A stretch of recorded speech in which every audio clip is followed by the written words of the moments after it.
사모하는 열심, 주의 전을 사모하는 열심이라는 제목으로 하나님의 말씀을 증거하겠습니다.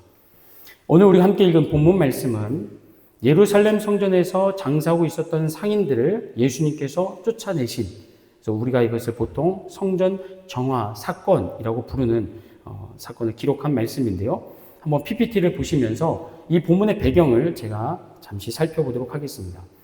아마 여러분이 보고 계시는 이 사진은 2000년 전 예수님이 사셨던 시대 때 예루살렘 성전의 모습을 복원해 놓은 미니어처입니다.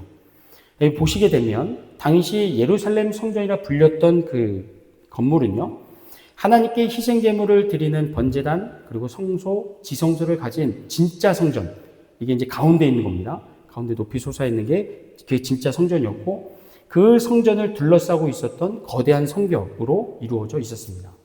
그리고 이 성전과 성벽 사이에 넓은 뜰이 보이시죠? 양쪽에 조성되어 있었는데, 다음을 넘겨주시면 이 넓은 뜰은 원래 성전과 별개의 공간으로서 유대인들은 이곳을 뭐라고 불렀습니까?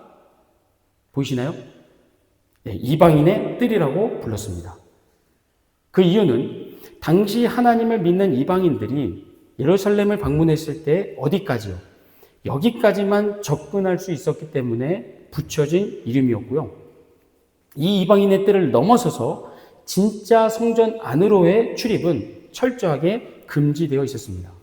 뿐만 아니라 곳곳에 이런 경고문이 붙어 있었다고 그래요. 다음 넘겨주시면 헬라어로 쓰여져 있는 경고문인데 이 내용이 뭐냐면 이겁니다. 누구든지 이방인은 성전 울타리 안으로 들어오지 말라. 만약 들어오는 자가 있다면 그는 죽임을 당해도 자기 책임이다. 이런 성전 안으로 들어오지 말라라고 하는 경고문과 함께 성전 경비대가 이방인의 성전 출입을 철저하게 막았습니다. 때문에 하나님을 믿는 이방인들은 여기 이방인의 뜰에서만 하나님을 기도하고 예배할 수 있었다는 거죠. 하지만 실제로는 이마저도 여의치가 않았는데 왜 그랬냐면 그 다음 넘겨보시면요. 이 이방인의 뜰에는 장사하는 상인들이 당시에 진을 치고 있었기 때문입니다. 당시 성전에서 상인들이 취급했던 아이템이 크게 두 가지였는데 하나는 뭐였냐면 제물로 바칠 짐승을 예배자들에게 사고 팔았습니다. 당시 유대인들은 모세 율법을 따라서 자신들의 죄를 속죄하거나 또 하나님께 감사 제목이 있을 때 소, 양, 비둘기 같은 제물을 드리게 됐는데, 그러나 제물을 드리기 전에 반드시 제사장에게 이것이 흠이 있는지 없는지, 깨끗한지 부정한지를 확인받아야만 했습니다. 문제는 이 제사장들이 성전에서 상인들이 파는 짐승만을 흠없는 제물로 인정했다는 겁니다. 그래서 예배자들이 애써서 짐승을 갖고 왔다 하더라도 제사장이 뭐 하는 거예요? 거절하는 겁니다. 이거 흠이 있다. 뭐든지 꼬투리를 잡아서. 그래서 이 예배자들은 어쩔 수 없이 자기가 갖고 온 짐승을 상인들에게 싼 값에 넘기고 다시 상인들에게 비싼 값에 흠없는 짐승을 사서 제물로 바쳤습니다. 이렇게 제사장과 상인들이 결탁해서 불의한 방법으로 얻은 이익을 둘이 나눠 가지면서 공생하고 있었습니다. 이것과 함께 상인들은 또 환전을 통해서도 이제 이익을 챙겼는데, 당시 20세 이상의 유대인 남자들은 모세 율법에서 정해 주었던 반세겔의 성전세를 매년 의무적으로 부담을 했습니다. 보통은 언제 했냐면 유대교의 최대 절기인 6월절에 성전을 방문해서 이 성전세를 냈고, 그렇게 모아진 성전세는 성전을 유지하고 보수하는 데 쓰여지게 되었습니다.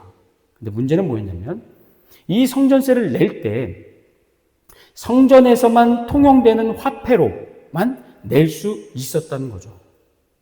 그러니까 성전 밖에서 쓰는 화폐로는 성전세를 받지 않았다는 겁니다. 그래서 어쩔 수 없이 예배자들은 상인들에게 가서 성전세를 낼 돈을 바꿨는데, 그때 상인들이 무려 12%에 달하는 수수료를 챙겼다고 합니다. 오늘 우리가 보통 은행에서 이제 환전을 하게 되면 수수료가 한 2%에서 3%를 부과한다고 그래요. 그러니까 예수님 당시에 성전에서 환전할 때 받는 12%는 말 그대로 서비스가 아니라 착취였다는 겁니다. 이처럼 당시 예루살렘 성전 안에서는 이방인의 예배를 방해하면서까지 불법과 불의가 자행되고 있었습니다. 근데 여기서 우리가 생각해 볼 것은 뭐냐면 예배자들을 향한 제사장과 상인들의 이 횡포가 한 해, 두 해만의 문제가 아니었다는 거죠.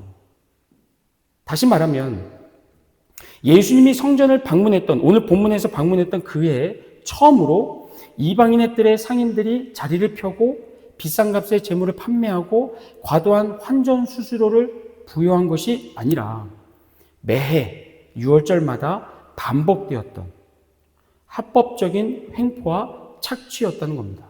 그런데도 당시 유대인들은 왜 이 부당함에 맞서지 않았을까라는 질문이 생기는 거죠. 이방인들의 예배를 방해하고 또 예배자들의 고열을 짜내는 이 상인들을 왜 유대인들이 꾸짖거나 성전에서 내쫓지를 않았을까? 중요한 이유가 있는데 뭐냐면 성전을 보존하기 위함이었습니다.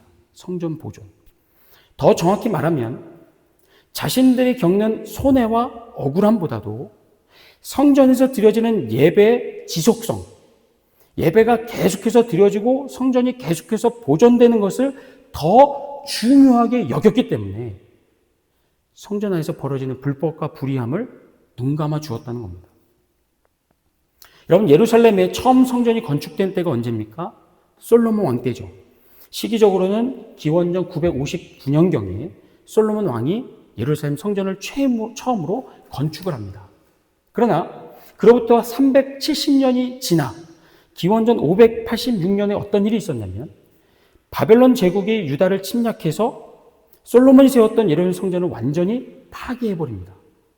그 뒤로 우여곡절 끝에 기원전 516년에 두 번째 성전이 예루살렘에 세워지게 되었고 이후 에돔 출신이었던 헤롯 대왕이 유대인들의 환심을 사고자 예루살렘 성전을 대대적으로 리모델링하고 증축하게 되면서 우리가 아까 보았던 그 사진 속에 거대한 성전이 세워지게 됩니다. 근데 유대인들은요, 처음에 세워졌던 솔로몬 성전이 파괴되었던 원인을 뭐라고 생각을 했냐면 그들의 선조들이 예배를 소홀하게 드려서 하나님이 징계하셨다는 걸로 이해를 했습니다. 예배가 소홀하게 돼서. 그래서 이 실수를 반복하지 않기 위해서 두 번째 성전을 세우고 난 뒤로부터는 예배를 더욱더 중요하게 여겼고 성전 안에서 예배만, 제사만 끊이지 않게 드려질 수만 있다면 그 외 다른 것들은 아까 말씀드렸던 제사장과 상인들이 결탁해서 불법을 행하고 불의함을 저지르고 이방인들이 불편함을 겪는 것은 별로 신경을 쓰지를 않았다는 겁니다. 성전 자체를 보존하기 위해서요. 예배를 지키기 위해서요. 하지만 예수님은 달랐다는 거죠. 예수님은 예루살렘 성전 안에서 드려지는 예배, 제사보다 더 근본적인 성전의 본질을 회복하고자 했는데 그것이 무엇이었냐면 그 회복하기 위해서 그 다음 그림을 보시면 뭐 합니까? 예수님이 이방인의 뜰에 장사하던 상인들을 다 쫓아내게 되죠. 다 물리치게 됩니다. 그렇다면 예수님이 지키고자 했던, 예수님이 회복하고자 했던 성전의 본질이 무엇인가? 이게 솔로몬의 기도에서 찾을 수 있습니다. 솔로몬이 성전을 짓고 난 다음에 다 백성들을 불러 모으고는 기도를 합니다. 하나님께 기도를 드리는데 그 내용이 역대하 6장에 보면 나옵니다. 12절부터 42절인데요. 다 볼 수는 없고 일단 20절부터 21절을 같이 보시겠습니다. 솔로몬이 무슨 내용으로 기도했는지 보세요. 20절부터 21절 같이 읽겠습니다. 시작.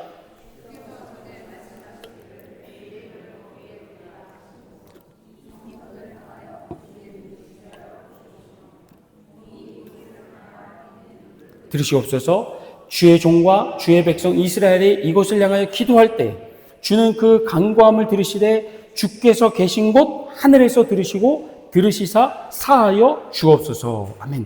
자, 여기서 우리가 주목해 볼 표현이 두 가지가 있습니다. 하나는 뭐냐면 성전을 향한 기도하고 두 번째는 주께서 계신 하늘곳, 주께서 계신 곳 하늘이라는 표현입니다. 성전을 향한 기도, 주께서 계신 곳 하늘. 이 표현이 이제 역대하 6장 11부터 42절에 있는 솔로몬의 기도에서 계속해서 반복되는데요. 두 가지 표현이요. 이게 무슨 얘기냐면 이겁니다. 솔로몬은요, 처음부터 성전을 하나님이 거하실 처소로 생각해 본 적이 없습니다. 솔로몬은 뭐라고 고백했다고요? 하나님이 어디 계시다고요?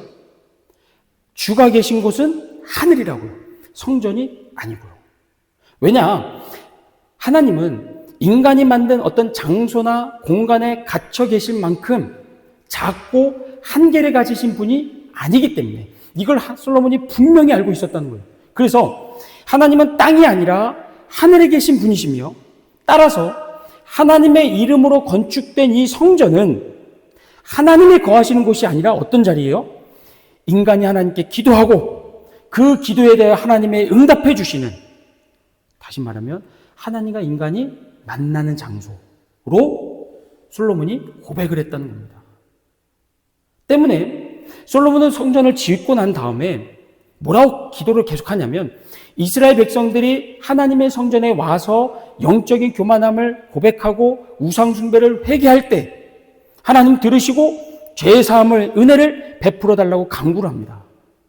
그 외에도 전쟁에서 우리가 패배했을 때, 기근으로 인하여 힘들어졌을 때, 전염병을 만났을 때, 자연재해를 만났을 때, 우리가 고통과 괴로움 속에서 성전에서 기도할 때 하나님이 이 기도를 들어주시고 우리에게 구원과 회복을 허락하여 주시옵소서 라고 솔로몬은 성전의 역할을 성전 자체의 보존이나 성전에서 드리는 예배가 아니라 하나님과 인간의 만남, 하나님과 하나님의 백성들의 교제, 더 깊은 친밀함이 이루어지는 장소로 이해를 했다는 겁니다.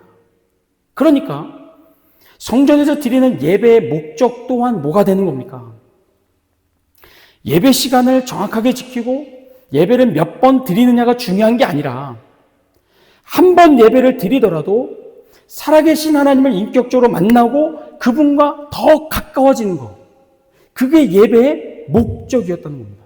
이걸 솔로몬이 성전을 짓고 난 다음에 하나님 앞에 기도하면서 반복해서 고백을 합니다. 하나님, 이 성전의 역할은, 이 성전의 목적은 하나님을 가둬두시는 것이 아니라 그냥 하나님께 반복적이고 습관적으로 예배하는 게 아니라 여기서 우리가 주님을 만나고 음성을 듣고 주님과 더 깊은 교제로 나아가는 장소임을 고백하게 됩니다. 이것과 함께 솔로몬의 기도에서 또 주목할 게 있는데요. 그게 뭐냐면 이방인에 대한 내용입니다. 이방인. 한번 보세요. 역대하 6장 32절부터 33절입니다. 같이 읽겠습니다. 시작. 주의 백성 이스라엘에 속하지 않은 이방인에 대하여서 그들이 주의 큰 이름과 능한 손과 표심파를 위하여 먼 지방에서 와서 이 성전을 향하여 기도하거든 주는 계신 곳 하늘에서 들으시고 모든 이방인이 주께 부르짖는 대로 이루사 땅에 만만히 주의 이름을 알고 주의 백성 이스라엘처럼 경외하게 하시오며 또 내가 건축한 이 성전을 주의 이름으로 일컫는 줄을 알게 하옵소서. 아멘. 보시는 것처럼 솔로몬은 예루살렘 성전이 막 건축되었을 때 이미 누구를 위해서, 누구의 출입을 위해서 기도했습니까? 하나님 믿는 이방인들을 위해서 기도했습니다. 예수님께서 예루살렘 성전에 오셔서 이방인들의 기도를 방해하는 세력들을 쫓아내고 물리치기 960년 전에 솔로몬은 이미 하나님께 주의 백성 이스라엘에 속하지 않은 이방인들이 이 성전에 와서 주의 이름으로 기도하거든 어떻게 해요? 하나님, 저들의 기도를 물리치지 마시고 저들을 차별하지 마시고 그들의 기도에 응답해 달라고 솔로몬이 간구했다는 겁니다. 다시 말하면 하나님의 성전은 누구에게도 열려있는 성전이었습니까? 이스라엘 백성이 아닌, 유대인이 아닌 이방인들에게도 이미 열려있는 성전이었다는 겁니다. 이런 기도에 하나님이 뭐라고 응답을 하시냐면 역대하 7장 15절에서 16절입니다. 같이 보십니다. 이제 이곳에서, 이곳은 어디입니까? 예루살렘 성전을 이야기하죠. 이곳에서 하는 기도에 누구의 기도입니까? 이스라엘 백성뿐만 아니라 이방인들의 기도에 내가 눈을 들고 귀를 기울이리니 이는 내가 이미 이 성전을 택하고 거룩하게 하여 내 이름을 여기에 영원히 있게 하였습니다. 내 눈과 내 마음이 항상 여기에 있으리라. 아멘. 하나님께서 솔로몬이 요청한 대로 예루살렘 성전을 사람을 만나는 자리로, 사람과 교제하는 장소로 하나님이 받아 주셨습니다. 유대인이든 로마인이든 헬라인이든 차별 없이 하나님은 누구라도 하나님 믿는 자들이 나와서 기도할 때 응답해 주실 것이며 그들을 회복시키시고 그들을 만나 주시리라 약속하셨습니다. 그러나 그로부터 960년이 지나 예수님이 예루살렘에 도착하셨을 때, 예루살렘 성전을 방문하셨을 때 눈앞에 펼쳐진 모습은 어떤 모습이었습니까? 이방인이든 유대인이든 하나님을 믿는 백성들이라면 누구나 자유롭게 성전을 드나들면서 기도하고 하나님께 받은 구원의 감격과 기쁨을 회복하는 모습이 아니라 성전을 관리하는 제사장들과 상인들이 예배자의 고열을 짜내는 강도의 소굴이 되어 있었던 겁니다. 그래서 예수님께서 솔로몬이 했던 기도, 그 성전의 본래 목적을 회복하고자 상인들을 다 쫓아낸 것이었습니다. 그런데 안타까운 사실은 뭐냐면 우리가 요한복음에서 보는 것처럼 공생의 초기에 예수님이 성전을 정화하셨습니다. 깨끗하게 하셨습니다. 하지만 이 못된 관행이 아예 근절되지를 않고 계속 유지가 됩니다. 그래서 3년의 공생애를 마치시고 마지막으로 예루살렘에 방문하셨을 때 또다시 예수님은 성전에서 장사하는 자들을 마주치게 되었고 그들을 내쫓게 됩니다. 누가복음 19장 45절에서 46절입니다. 같이 읽어봅니다. 시작.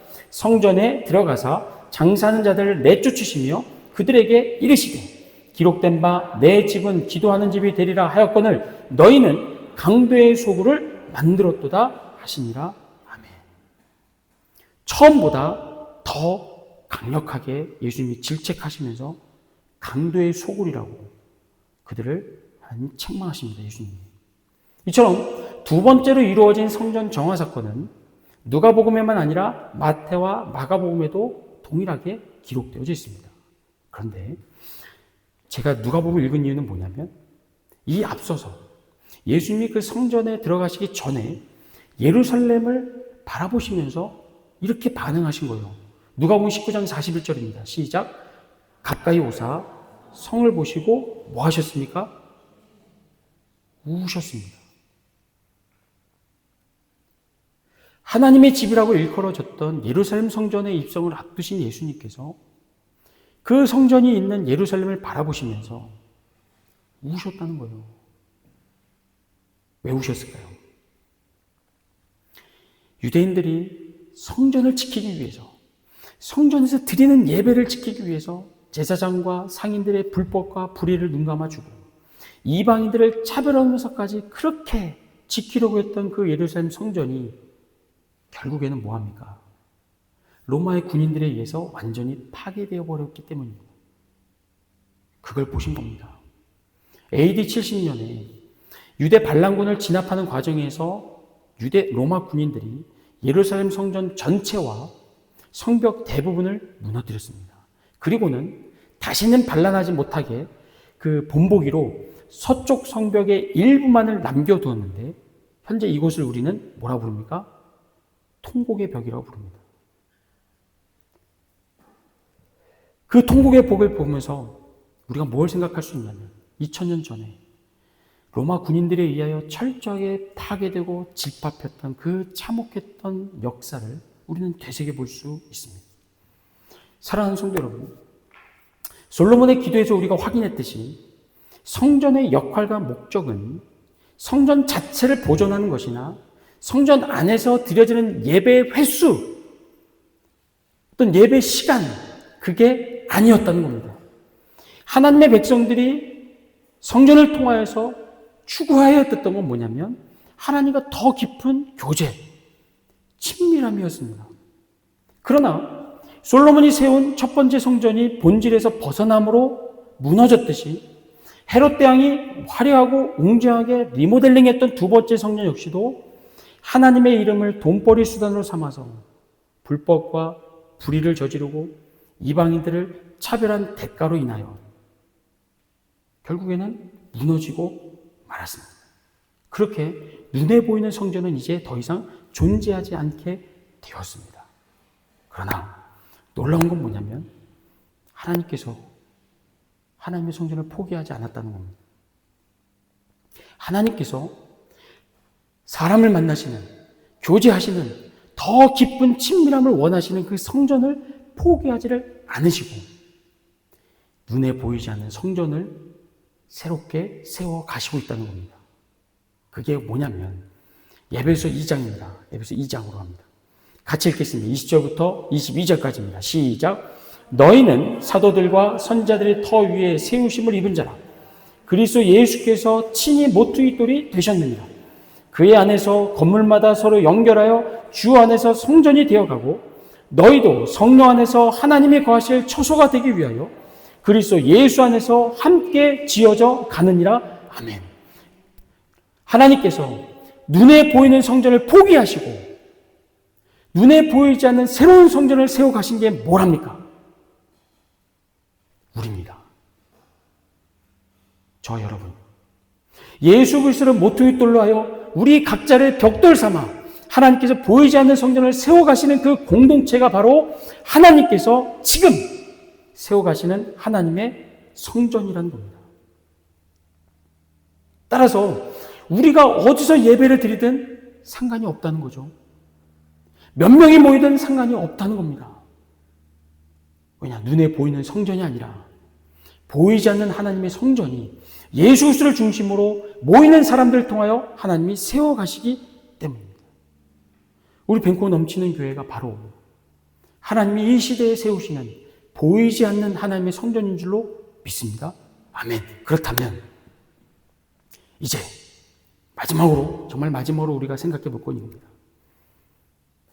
만약 예수님께서 오늘 이 자리에 찾아오신다면 어떻게 반응하실까요? 그겁니다.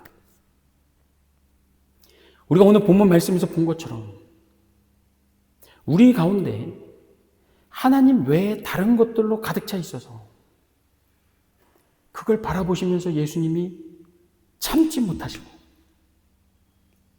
모든 닥치는 대로 집어들고 우리 마음속에 있는 것을 다 쓸어내시진 않으신가? 또는 누가복음 19장에서 본 것처럼 우리를 바라보시면서 안타까워하시고 눈물을 흘리고 계시지는 않으실까? 하나님의 은혜로 죄사함을 받고 구원받은 성도들의 삶은 여러분 구원받은 것으로 끝나지 않습니다. 뭐 하신다고요? 하나님이 우리를 하나님의 거룩한 성전으로 날마다 세워가십니다. 그 세워가시는 과정 속에서 이 성전의 모퉁이돌이 되시는 예수님께서 주의 전을 사모하는 열심으로 우리를 가만두지 않고 있습니다. 끊임없이 우리가 가져야 되는 거룩함을 잃어버리거나 우리가 지켜야 되는 하나님 말씀의 온전함을 지키지 못할 때 수단과 방법을 가리지 않고 주님은 우리의 거룩함을 회복하시고 우리 속에 있는 하나님 외에 다른 무엇, 우리가 의지하고 기뻐하고 즐거워하는 것들을 예수님은 다 제거하십니다. 그러나 바라옵기는 성전을 향한 예수님의 분노와 예수님의 눈물은 충분하다는 겁니다. 우리가 다시 그걸 반복할 이유는 추호도 없습니다.